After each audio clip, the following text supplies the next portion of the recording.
and corporate audiences throughout the U.S.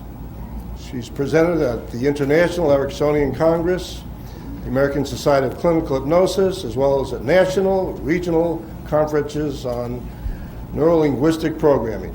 She's a certified NLP trainer, a certified stress management educator, and she's pursuing a doctorate degree in psychology. Good.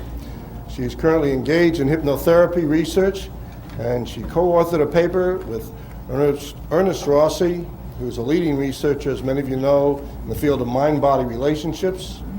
And she's a moving force in the publication, interpretation, extension of the work of Milton Erickson. I've never read one of these, but she's a wonderful lady, and this is a great speech. Wait a minute. It's Rossi that's the moving force. Read it right, will you? She's the moving force. Don't let her kick you. Just a quick note.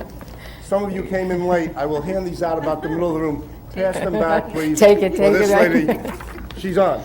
Okay, thank you. Thank you very much. It's a good thing I don't get nervous easily. Thanks for your patience.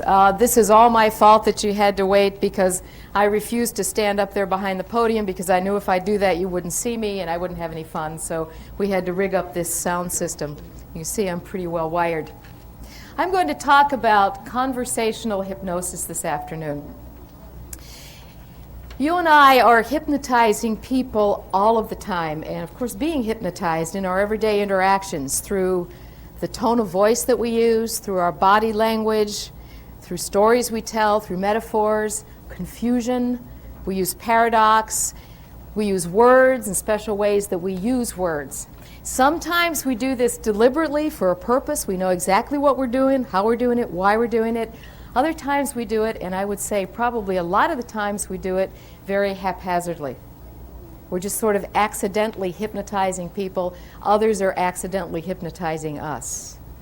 What I'd like to focus on in the moments that we have left is just the words, the language that we use, and how we can use it skillfully. Most of us take for granted, because language is such an integral part of our behavior, our everyday lives, we really tend to take for granted how we use it. We just sort of get used to certain expressions, or we get used to people saying things, and we really don't pay attention to that. Let me read you a quote from Milton Erickson here.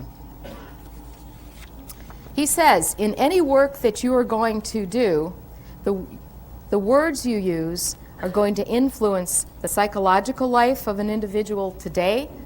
The words are going to influence the organic life of an individual today. You're also going to influence that person's psychological and organic life 20 years from now with your words. So you had better know what you are saying.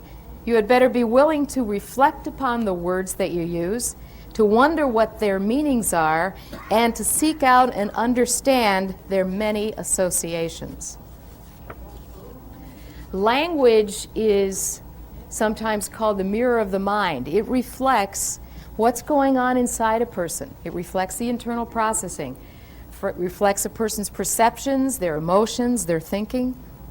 And that internal processing also shapes their behavior. Their behavior then determines their language, and it kind of goes around in a cycle.